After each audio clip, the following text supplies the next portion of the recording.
Okay. Good morning, ladies and gentlemen. It's 7:30, time to start our meeting. Welcome. This is the March 16th, the Mesa City Council study session. I believe we have Mr. Luna on the telephone. David, are you there? Or maybe I'm right here. Okay, thank you. And Mr. Whitaker is not here, but I'm not sure if he's present on the telephone or not. I'm online as well. Oh, great. Thank you, gentlemen. The first item on our agenda is review items on the agenda for the March 20th council meeting. So, council, I would encourage you to take a look at that document. Looks like the first item is item 3, various liquor license applications. It's fun to see all these new restaurants coming to our city, particularly kind of in the Asian corridor over near Dobson. Item 4, various purchase contracts.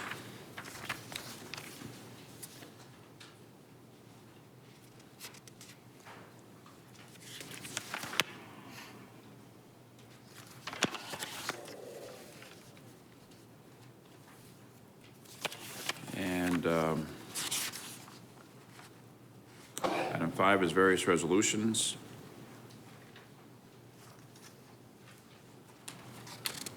Agenda item 6 is setting a couple of public hearings on ordinances.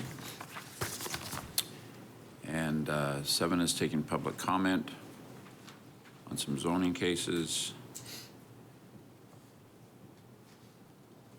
And 8 is relative to adjusting utility rates. Mayor, on that Yes. last item 8A, we've gone to the audit and finance. This is by state law. We have to give this notice in advance. We'll be briefing the full council in detail on those rates in the next couple of weeks. Okay. So the hearing isn't until May, correct? Right, we just have to give this notice. Was Okay. it 90 days? 60 days ahead of time, so. Okay. Hey, Chris, I have some questions on the electric adjustment rates. Is that something I should save then for that next session? If you, Mayor, Councilor Whitaker, yes, we can, we'll have the full detailed presentation on that. I mean, we can try, staff, on the 13th, on April 13th. But is there a question, maybe we could start helping with it right now, or? Yeah, when I was looking at the different rate increases, it looked like the Tier 4 water one was a lot higher as a percentage than the other ones. I was just curious how you guys came up. How did you come up with the different amounts to apply to each tier or the percentages that were considered? And we will, we'll present that on the 13th. We will go into detail about why we have the tiers and what we're trying to encourage as far as water conservation use. And so each of the tiers has different usage of water, and so that kind of helps determine the rates that we have. But we'll get you some information before that meeting, but that is the April 13th. We'll have the full detail on that. Okay, great. Thank you. Any other questions related to Monday's agenda? Okay, hearing none, the next item on this agenda is to hear a presentation and provide direction on the private jail project. Chief Dvorak, good to have you with us. Thank you, Mayor.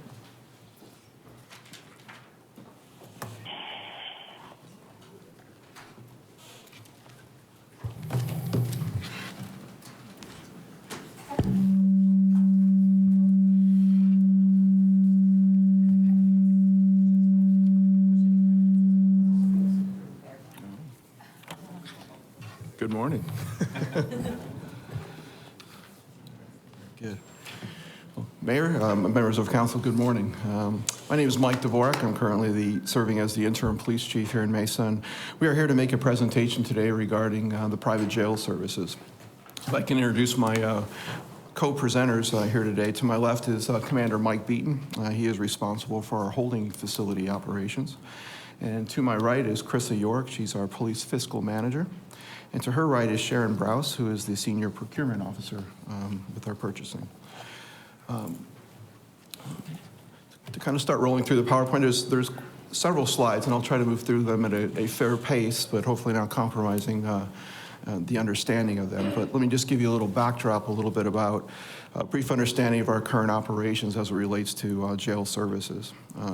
First of all, Mesa has its own holding facility, as you know. When offenders are arrested in the field on misdemeanor charges, they're transported to our holding facility where they are booked and held for their initial arraignment before our city magistrate. If the offenders are not released after their arraignment and are ordered to be held by the court, detention officers transport those offenders to MCSO facility in Phoenix currently. MCSO charges Mesa fees to both book and house those misdemeanor offenders. From a regional perspective, all East Valley law enforcement agencies also utilize MCSO facility intake center in Phoenix. For pre-adjudicated and post-adjudicated misdemeanor offenders, they're all housed in one of 7 MCSO detention facilities that are utilized.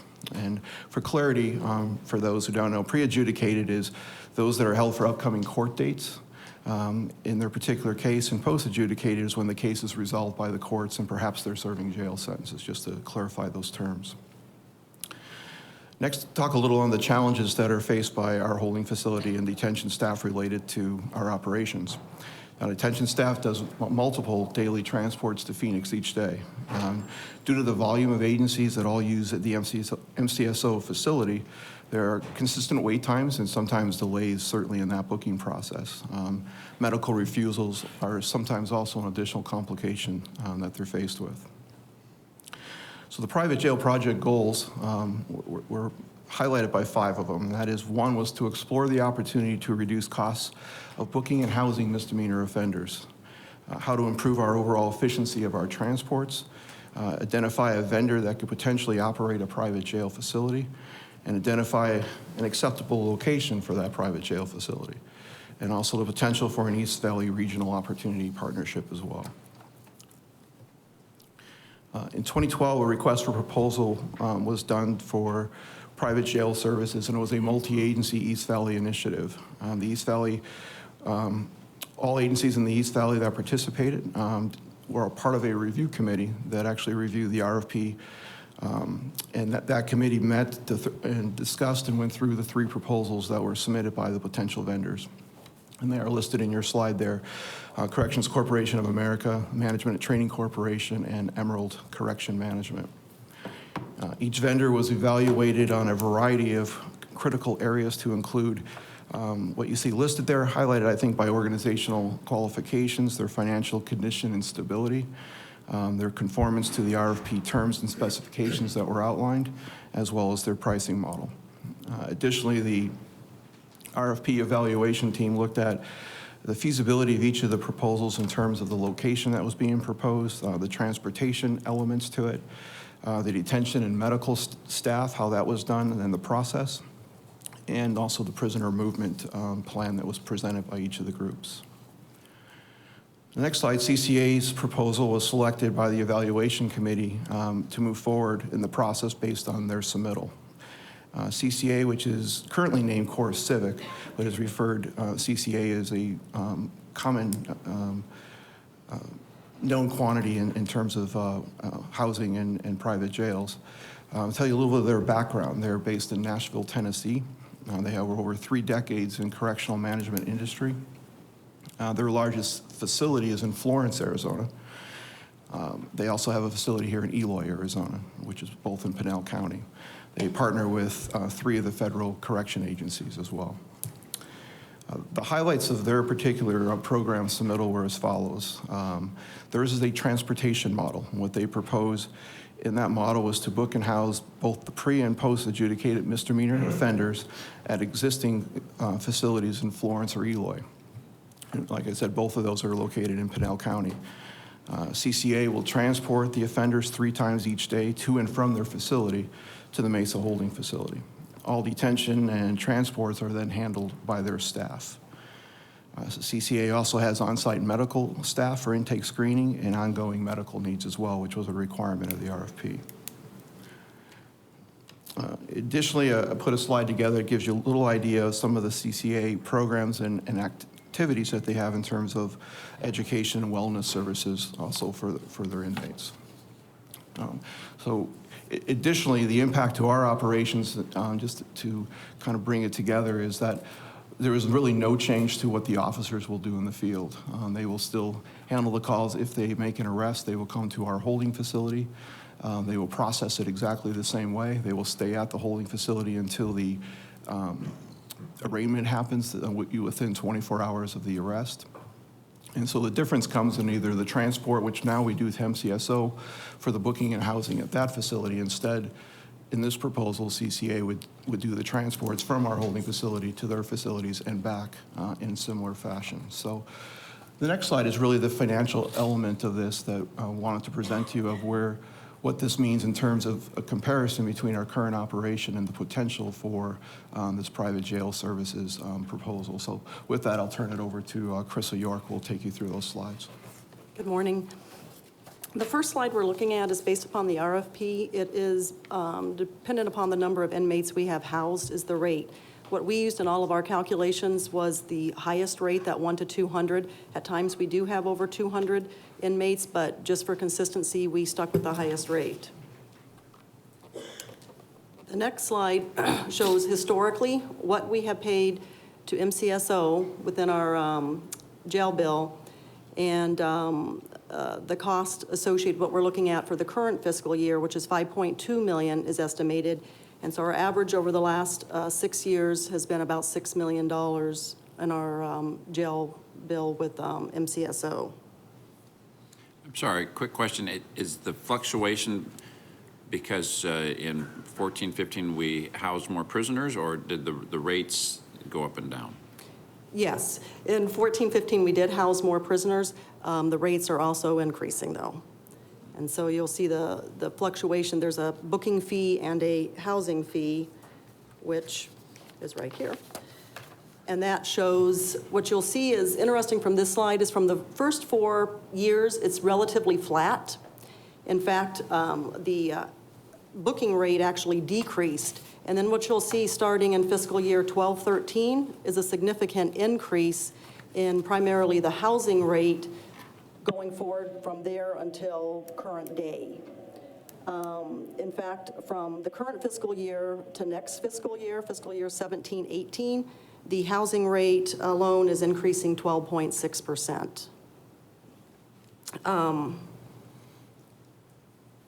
One of the reasons we get each month or each year we get a report from MCSO with our new rates, the reasons they're citing for that, for the current or the next fiscal year's increase is a 7.1% decrease in booking numbers, in addition to various cost increases, including prescription cost increases for their staff, additional medical staff, increase in their major maintenance, as well as healthcare cost. So depending on what happens within their budget, they tend to pass on the cost to us. What this slide shows you is kind of a annual thing. When you're talking about the fluctuation within our number of inmates, you can see that from month to month, there is significant fluctuation. And on average, this is for the current fiscal year 16-17, we have 276 inmates booked with 678 inmates housed on average. These figures are directly off of our jail bill that we get each month from the county with the actuals through February, and then March forward, we're using previous year's figures. The average number of inmates housed per day is a calculation we're doing based upon MCSO's current figures, because they charge us for half days, third days, whole days, but we converted everything over to one, then applied the CCA's housing rate. They do not have a booking fee, and added in their transport fee to compare that to our actual bookings and projected bookings for MCSO. What we're seeing for the current fiscal year, had we been with CCA, we would have realized a savings of approximately $1.5 million is what we're looking at for the current fiscal year. Now, to look at more of a year-to-year analysis, here's 4 years, and you can see how we have had a decrease in the average number of inmates housed per day from fiscal year 14-15. In fact, that's a 30% decrease. You'll also see in the far right-hand column what the savings would have been had we used CCA during those years. So we fluctuate from $1.3 million to next year's projection based upon the current figures we have for the current fiscal year of anywhere from 2 to 2.2 million.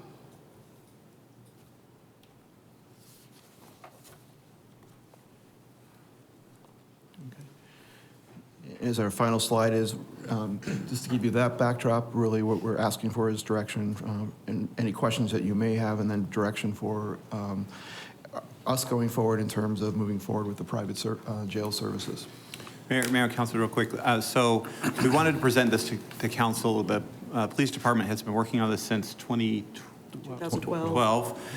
And we've been working, talking about this over and over again. Wanted to make sure we got the numbers right. We wanted to be clear on the negotiations with the contract, with the vendor, making sure we had all our concerns and liabilities covered.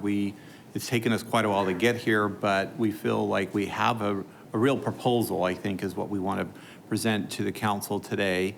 Obviously, this has come forward now as the police department has made their presentation to the city manager's office for their upcoming year's budget, and so this was one of the items that they presented that we know, we've been talking about this the last couple of years, but we wanted to bring this to council now because it's a fairly significant shift in how we do business, but it's something we also want to make sure the council is well aware of before we move forward, as we'll need to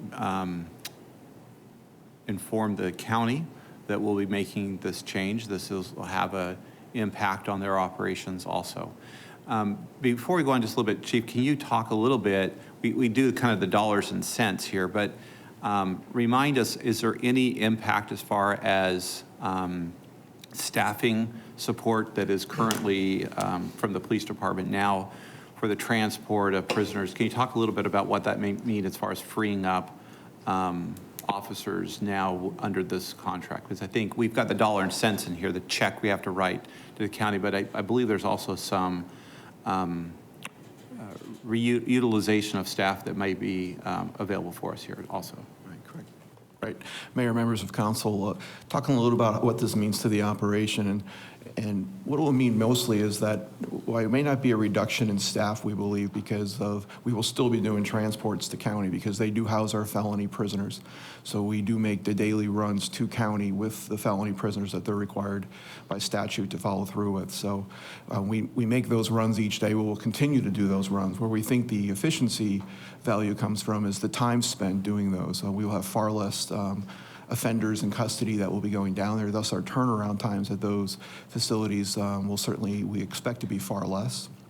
And then we'll allow them to further augment our staff in our holding facility when they come back to provide better services there, in addition to perhaps giving us the capability of having detention services that ultimately could float out in the field on our busy nights to pick up prisoners from officers in the field and save efficiency of their time coming back to the holding facility. And so I think there's some significant efficiency gains, more so than that we're presenting that there is a staffing cost that we will, eliminate positions.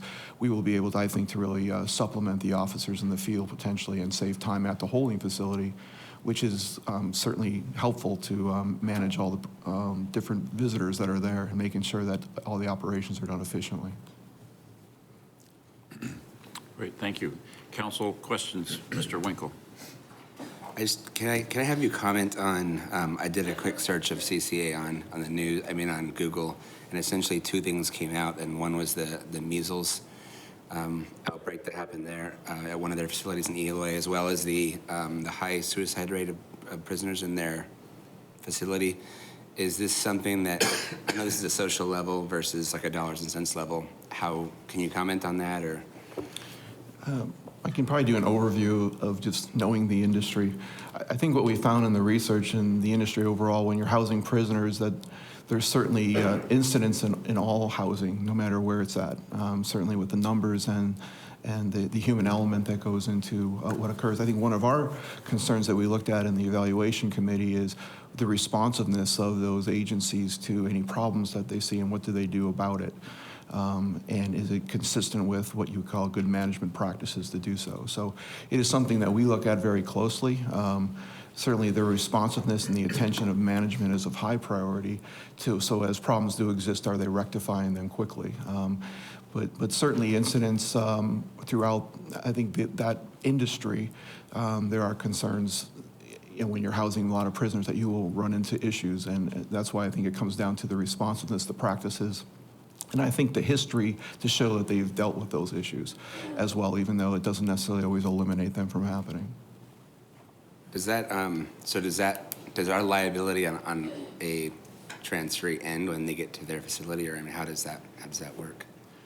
Right. And, for further clarification, we need detail, let the legal analysts look at it. But what we have worked on in the discussion is that our liability, once we transfer ownership of them, falls into their arena. So it is then they're responsible for the upkeep, the wellness of the prisoners as well. What we also built into our process is even though that is the case from a legal end, from I think the human element of it, we want to have the ability to certainly be still monitoring everything that's going on there. It's written into the provisions so that we can do inspections, see that the operations still are in accordance with our RFP.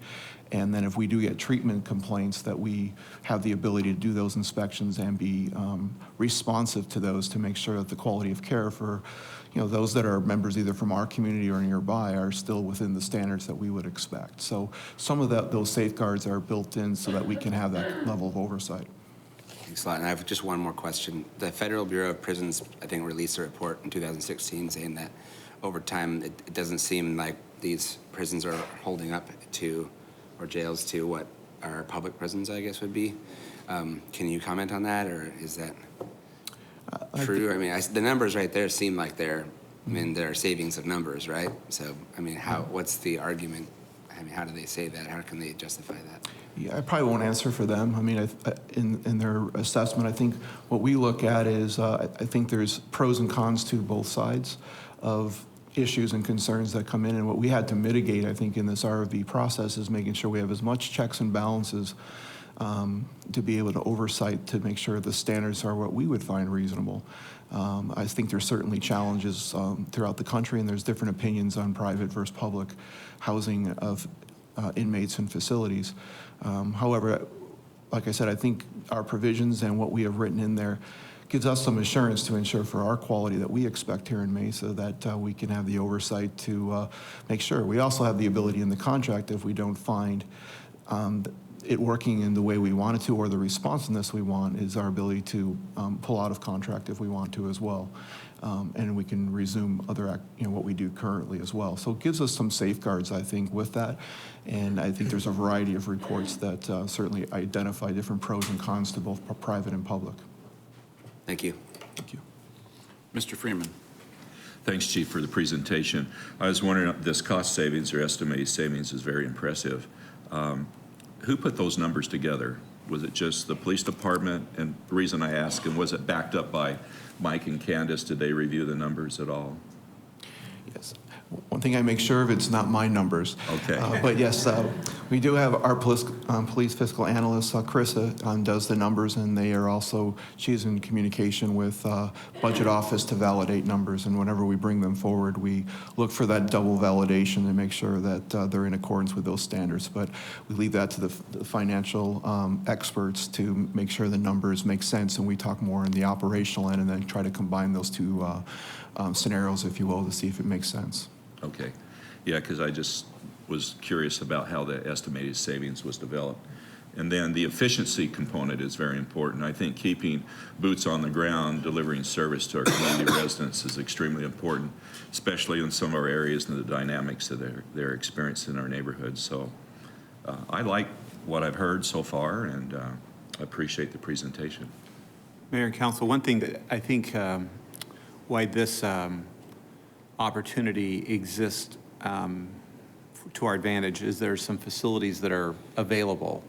When we first started kind of exploring privatization, that was our first challenge, is just trying to find facilities in the area that would either could be, I don't know if renovated is the right word, but built out for a purpose like this. And we just couldn't, that just didn't really work. So with this contract, the fact that there are facilities that are currently available that can meet our needs right away was a big bonus. and why this seemed like an attractive opportunity to present to the city because of those facilities being available. I think Mr. Freeman has an additional question. Has any other cities done this, or any municipalities done this model, or are we going to be the first? We will be the first municipality that is using private jail services. There's federal and state, certainly applications to that. So it is innovative in the terms of looking at it from a municipal standpoint. I think adding to Mr. Brady's point, I think the value of the RFP process really showed us is that this transportation model was not something you would readily know or would even think was a possibility. And certainly the housing of prisoners in the facilities and where they're located is of prime concern for all communities. And so going out there and looking at this transportation model was rather a unique approach, which actually has some value. But we are the only municipality. There is interest throughout the East Valley in it, but at this point, we are the agency that will probably really pilot it in terms of municipal application. Mr. Glover. I imagine that we'll have a locked-in rate with them for at least the foreseeable future, at least the term of the contract. And how long will the term of the contract be, and will there be options for an extension? Okay. Let me pull my slide so I make sure I have the right information on that. I think the original was a 3-year contract, and then we have the ability to re-up it for 2 years. It's just going off my memory. I can find the slide exactly. But it does also give us the ability to, either party can cancel as well with, I think it was 30-day notice to do so. So it gives us an out short term, but also locks in really the pricing of it for a time that gives us some reliability, and that was really one of the concerns. Mr. Thompson. You know, I'm good with moving forward on this. You know, I think anytime that the private sector can get involved where public sector normally rolls, and they can show the efficiencies and the economical benefits of going with a private entity, you know, in this situation, $1.5 million savings annually is pretty significant. So I'd like to propose that we move forward and see where this goes. I have a couple of questions. Just, I think I understand the legal process you've described, but a typical, these are for misdemeanor, folks that are charged with misdemeanors. What's the typical amount of time that we have these people in custody before, you indicated there's a 24-hour requirement before there's an arraignment.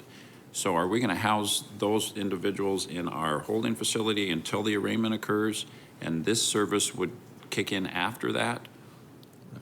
Mayor, members of council, and Mayor, specific to your question is our operations in the holding facility will not change. And what that means is that when the prisoners arrive, if the offenders have been arrested, they stay in our holding facility. They actually then see the court magistrate within those 24 hours. And only if they're held by the city magistrate do they then get transferred. Currently, that's the point where they get transferred to the county housing, and where this financial model kicks in with the booking rate and the housing rate. And then with the private model, basically they'll then be picked up by CCA, taken to their facility, and that process starts. So our operations will remain the same. The difference changes once they've done their arraignment. The second part of that is they're held there not just after the arraignment waiting for their court, or if they're sentenced. So if someone's on a misdemeanor DUI or something along those lines and they've been sentenced to a term in jail or to serve time, they will serve it at the CCA facility instead of the MCSO. Okay, so it's post conviction as well. If you get 30 days in county jail instead of county jail, it's the private jail. Correct. And we're responsible for those charges for those individuals that are sentenced in misdemeanor courts. Right. And by statute, the county is responsible for all felony charges and cases involving that, and the cities and municipalities are responsible for any misdemeanors.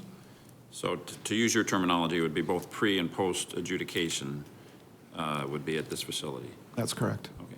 And it's just anti-intuitive. I mean, if you're thinking sending people to Florence, but I guess that if the alternative is sending them to downtown, I'm not sure that the mileage is all that different to go way east as opposed to way west. Yeah, especially with the wait times and the transfers, is that they'll be able to be responsive to the timeframes to ensure they come back for their court dates or vice versa. So I think it's not a big drag in terms of time. It's really very comparable in that regard. I think additionally it gives the ability for them to house all our prisoners or those that are in custody at the time together. So there's not, it is specific to that, where a county, you get a mixture between all the agencies and such. So it actually provides that kind of service as well. I guess just going back to some of the human elements that Mr. Winkle was talking about, in terms of access for the inmates, families, and lawyers, again, it's not a huge difference asking them to go to Florence as opposed to asking them to go to downtown Phoenix. Right. Or Eloy, I guess, would be the other alternative, right? Exactly the same, Mayor, members of council, exactly the same ability exists in this scenario. They will have the ability to still have the family services, the visitation, and all the provisions are put in place similar to what they see at MCSO. So that is part of the concern of that wellness piece and making sure that that ability still exists in that regard, and that's built into the operational and the RFP.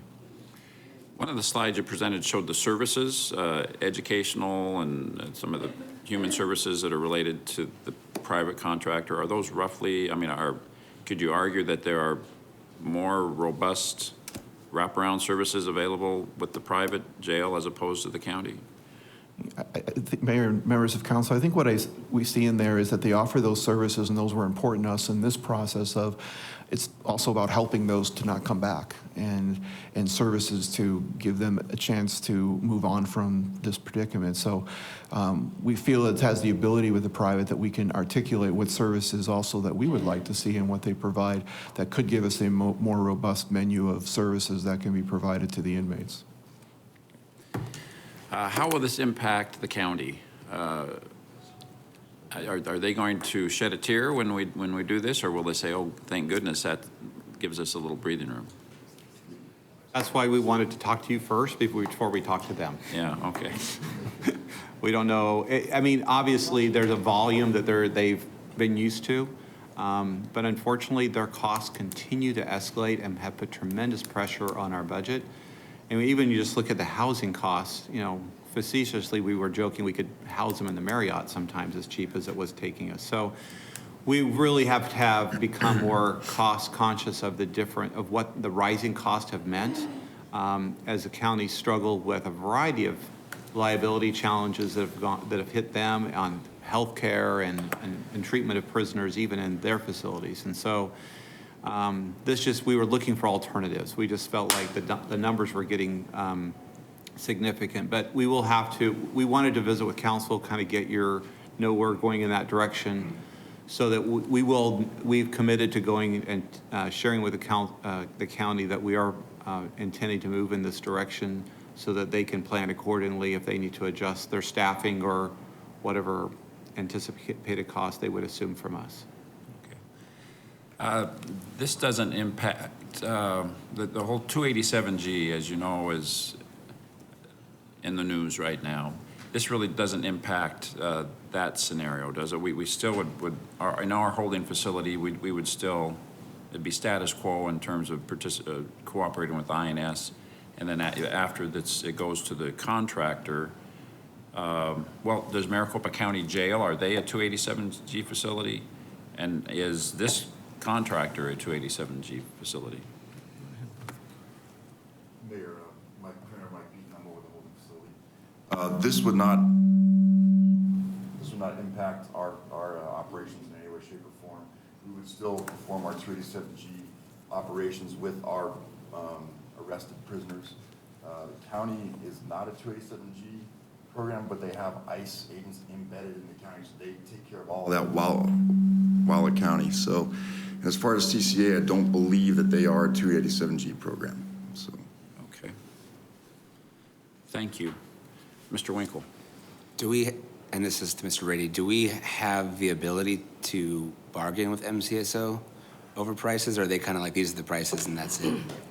We'll certainly find out, I think, when we talk to them. I think it's difficult because I think it's a rate for all the municipalities. I don't think there's a Mesa rate or a Scottsdale rate. I think it's a municipality rate, or I'm not sure what they call it, but I suspect that's probably how they set their rates. But I think and this is not intended to try to, we're really just trying to find, for us, and I think because of where Mesa is located and our proximity to Florence and Eloy, and the fact that there are so many already private prison operations out there, it just kind of worked to our benefit because of our physical location and what the facilities and I don't think we'd get this pricing, but for the fact that CCA already has a large presence in Florence and Eloy. They have facilities, they have staffing. So this is kind of a continuation of what they're already doing to a large degree. So it's not a whole new enterprise for them. So I think we're able to take advantage of that,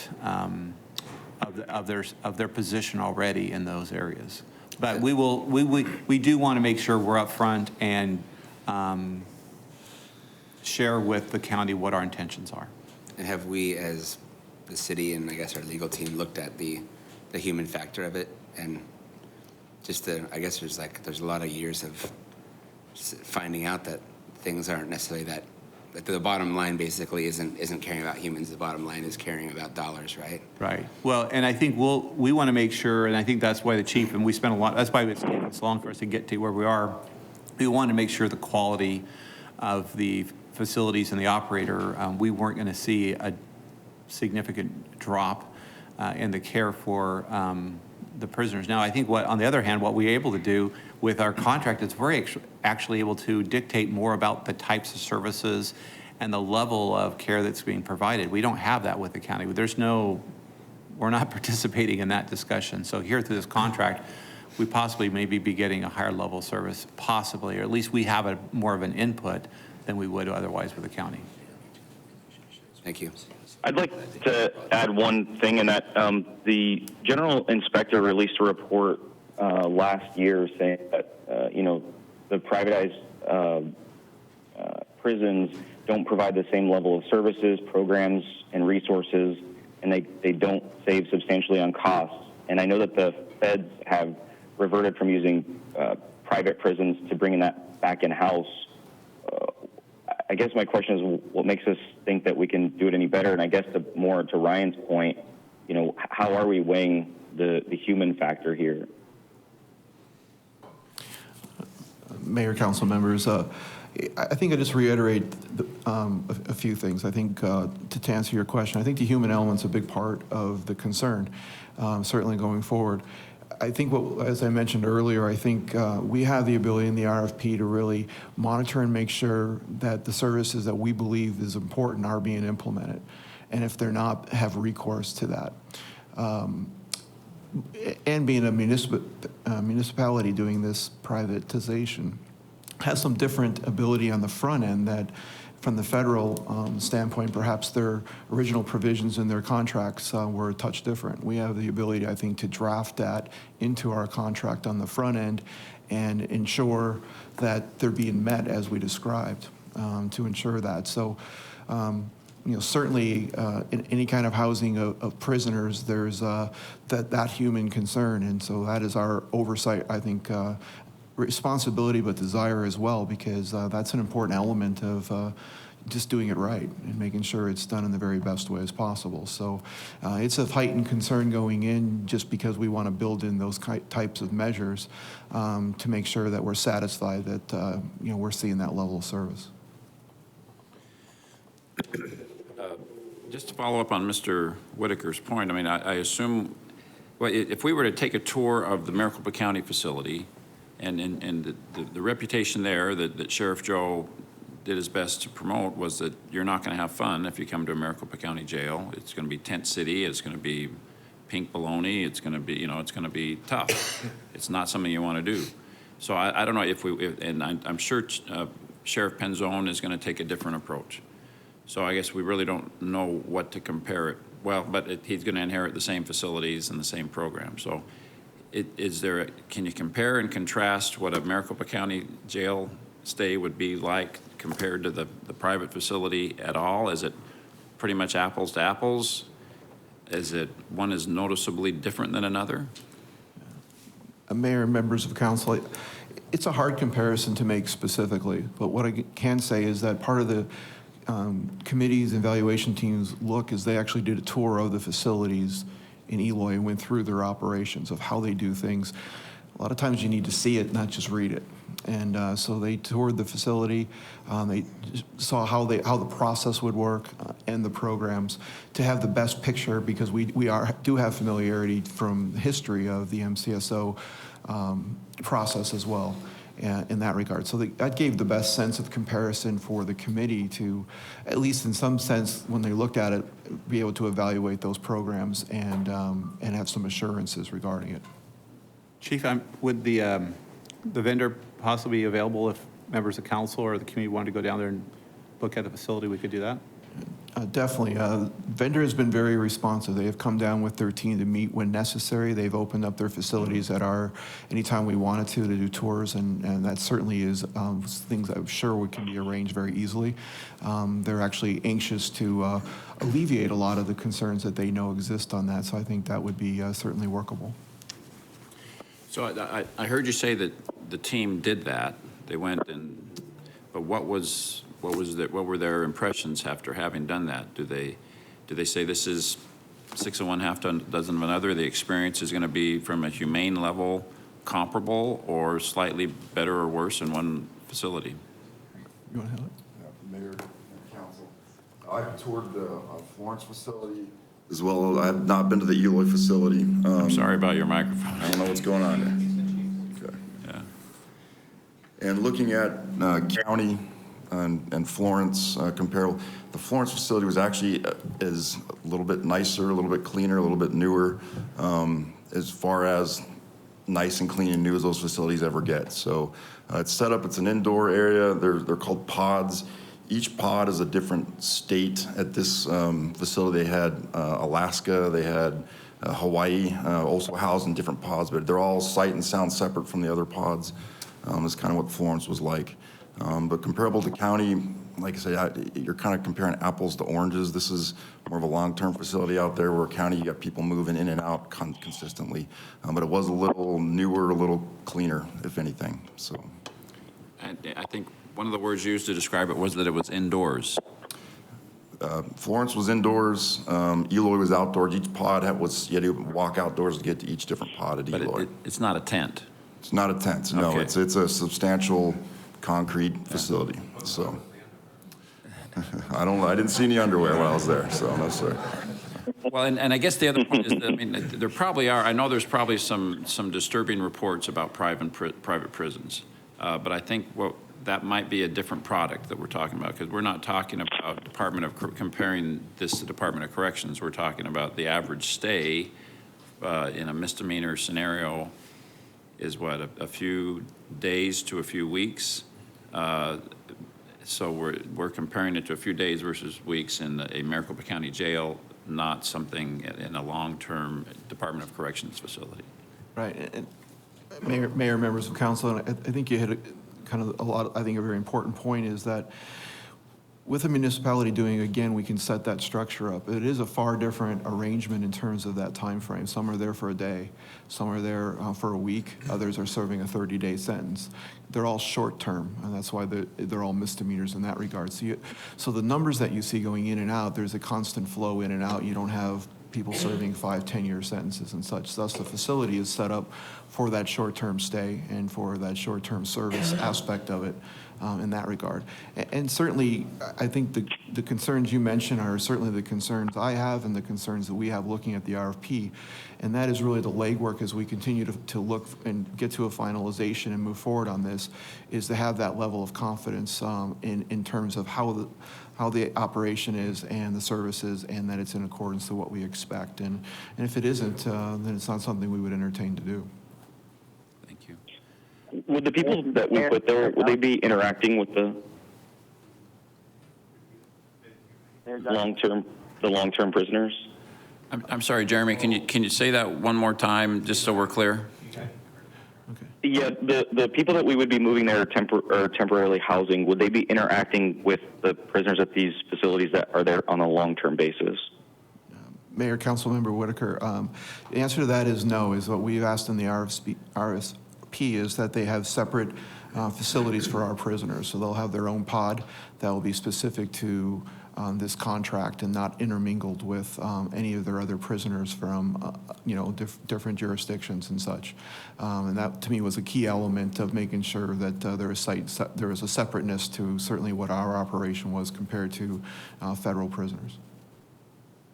Okay, and to clarify one of your last things that you said, is Mesa going to be the first city that's ever done this in Arizona, in the country? Well, I didn't hear that part clearly. Mayor, members of council, that I know of, there are certainly none in Arizona that do it. I do not know any nationally either from municipalities that do it. There's counties and states and federal involvement with private. So I'm not familiar with it in that regard. So it will be new in that regard, and certainly a first of its kind in Arizona, based on all the research I know of. Thank you, Mr. Mayor Giles? Mayor Giles. This is I'm sorry, Mr. Luna? Yeah, I had a question. Well, first of all, I've been detention, but not as a prisoner. I was part of the leadership and had an opportunity to tour the facility, and certainly it's not a place that just wants anybody. And so, to me, this is certainly a remarkable improvement, and the cost savings are significant. But the other thing is, I'm also concerned about the human element, and we want to make sure that there's a provision in there if there are issues related to that we're able to have some kind of redress and make sure that our prisoners are safe. Just a quick comment, Mayor, Councilmember Luna. I think certainly what I would also suggest is if you've had any exposure to also have some level of comparison is for tours or a chance to see the operations at MCSO. And then as you view the private facility, it gives you really a point of comparison a little bit as well. If you've not been in detention facilities, it is a different atmosphere to be in, and certainly it's one that is a challenge for everyone who arrives there, even those who are visiting. So it's worth kind of having, I think, both understandings, which we have the benefit of having been in MCSO. So when we did those site visits, it gives them some semblance of looking at operations and amenities comparatively in that regard the best they can. And I think, Mayor and Council, one of the things that I think the quality improvement is the volume. This would be just handling our prisoners in the private contract, correct? Correct. Versus today, they're brought in with everybody in the county, correct? So Right. imagine there's a lot of more activity going on. Right. The county, and why it is a constant moving flow, is they're serving all agencies in Maricopa County that house their prisoners there. At the inception of, certainly at this time, Mesa is the only one that would be housed in the facility in the Florence or Eloy location. So certainly the attention is specific to our agency as opposed to the sheer volume and, large masses that MCSO deals with from a county level. Mr. Winkle, you had a question? Is this the same, so on the Public Safety Committee that decided on this was Dennis Kavanaugh, Chris Glover, and Dave Richens, and they went and toured it?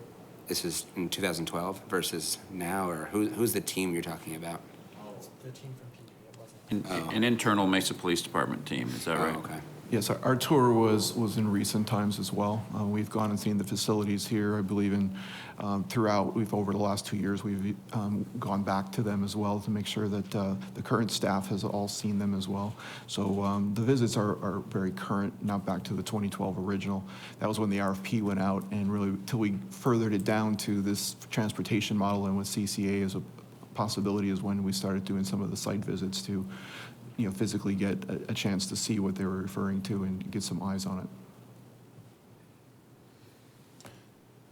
Mr. Freeman? I'm good now. Okay. Thank you. Mr. Luna and Whitaker, did we get everything that covered that you were interested in? Yes. Yes. Okay.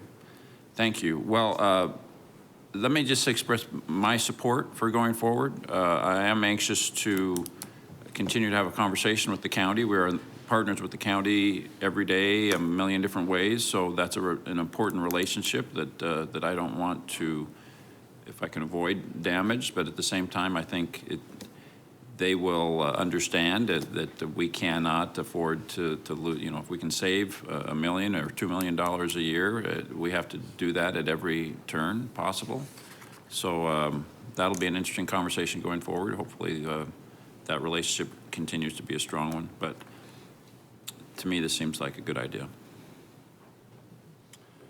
Okay. All right, thank you, Mayor. We'll proceed and move forward with the engagement of this vendor and keep you up to date on the status as we move forward in our conversations with the county. Great. I think this is a public meeting they've heard already. Thank you, Mr. Winkle. One more question. So when you say move forward, does that mean like enter into contracts, or what does that Yes, actually mean? yes. Okay. But before, we'll want to meet with the county and let them know what we're doing. But we have pretty much, we have most of the contract items established, right? Okay. Yeah, certainly the framework we have a good understanding of. There's still certainly some go-back details and to finalize as well. They'll bring it back to council for your approval. Thank you for your questions. They were actually very good, and I appreciate your time. Well, I thank you for having all the answers. I know this was a very thoughtful process that you went through. It's taken literally years to get to this point, and so we appreciate the hard work that's gone into this. Thank you very much. Thank you. All right, next item on our agenda for this meeting is information relating to the current job order contracting projects. Council, any questions regarding those items? Mr. Whitaker and Luna, any questions regarding job order contracting projects? No, question. Okay. I don't have any questions on that. Can I just go back one step, though? I was getting some emails and trying to still work on item 4I for our consent agenda on Monday. I'd like to request, if there's no time sensitivities on Travis Cutright's side, if we can remove that from the agenda until I have more information from their team. Okay, thank you. You were asking about agenda item 4I on Monday's agenda, is that right? Yes, sir. 3-year term contract for citywide telephone services. And you'd like to hear more information about that before or at the Monday meeting, is that right? I didn't see a study session on Monday, so I wasn't sure if we were going right into our council meeting. But I'd like to talk to Travis more about that before we approve that on consent. Okay, well, so yeah, we'll request a presentation on 4I at the Monday study, and there will be a study session Monday. And then we can decide whether to leave it on or take it off at that meeting, okay? Great. Great. Thank you. If there are no questions regarding job order contracting, item 4 on our agenda is acknowledge receipt of minutes of various boards and committees. Is there a motion? Thank you. And second, all in favor, please say aye. Aye. Aye. Aye. Thank you. Any opposed? That passes unanimously. Item 5 is to hear reports on meetings and conferences attended. Council, I know many of us participated in the National League of Cities meeting last week. That was very informative, but a lot of, I can say from my perspective, it was another opportunity to hear from members of the new administration and to get a better insight into what their priorities are going to be and how we can hopefully work well with them and the new environment that we find ourselves in. So I had another opportunity to talk with Secretary of Education Betsy DeVos, which was, again, very insightful and informative. And I know the council had similar opportunities at the various committees that you were involved in. Mr. Luna, I'll brag about him, is the chairman of a big committee, and he's had a very busy week back in Washington. I've done a horrible job of summarizing that trip, so hopefully you guys can chime in and tell me what I left out. For me, it was a great opportunity to represent the city of Mesa. I know my phone is breaking up, but I'll do my best. We talked a lot about 4G and the legislation that's going down to the Arizona legislature and the implications that means for communities. And certainly FGT presented as well. So a lot of good discussion, and we're certainly ahead of the game, I think. I think we're doing quite well as a city and continue to move forward with technology. Mr. Freeman. Vice Mayor Luna, I'll echo yours. Most of the meetings I went to focused on technology, and some of it's the 5G that's going to be coming to our communities. And they compared, the presenter compared 4G to 5G like this. They said, if you're driving a car, a 4G system would stop your car in 4 feet 6 inches. If it's a 5G vehicle, it would stop in 1 inch. So it tells you how much faster the 5G will operate. And so communities should be prepared for that in the future. They had 3 pilot cities that they were doing, Philadelphia being the largest one, and then Medford, Oregon being the smallest one. So I was impressed with that. I also learned that infrastructure plays a key role in the economic development of cities. And so if we don't have the proper infrastructure in, then economic development will not happen as fast or appropriately in our communities as well. So I really enjoyed getting briefed on all the breakout sessions, and I appreciated being with my council mates and the mayor, and we had a fun time, and we actually played in the snow a little bit. Well, I feel bad. I wasn't invited to the snowball thing. One of the issues that was talked about a lot at this meeting was the upcoming president's budget, which I noticed this morning. I read today's the day that the skinny budget, they said, comes out, and true to some of the fears that were being explored, it looks like CDBG is not included in this budget. That would have a dramatic impact on cities and towns. So I know the Congress still has to weigh in, but I think in my drive in to work this morning, I was thinking I need to hurry and get on the phone with my legislative delegation, my congressional delegation, and make sure they know that I'm not okay with eliminating CDBG. So if you're watching, Senator McCain and Flake, I'm going to, and Mr. Biggs and Ms. Sinema, we need you to go to bat for us and make sure CDBG continues to be something that happens.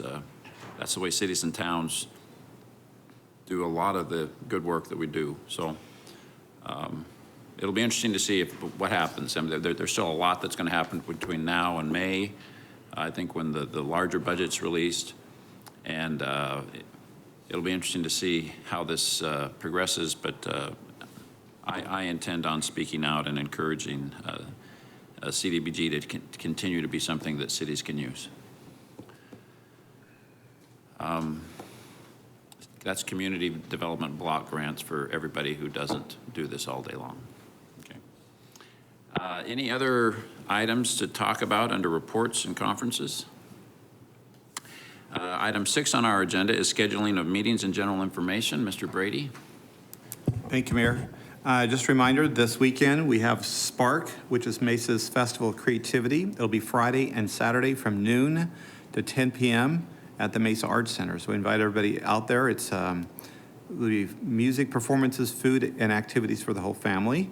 Our next council meeting will be Monday, March 20th, and we'll start probably, it sounds like we need to start probably about 5:15 or so.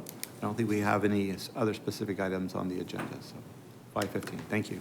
Okay. Thank you, Council. If there's nothing else to discuss, I'd entertain a motion to dismiss. Thank you. All in favor, please say aye. Aye. We are adjourned. Aye. Thank you, gentlemen. Thank you.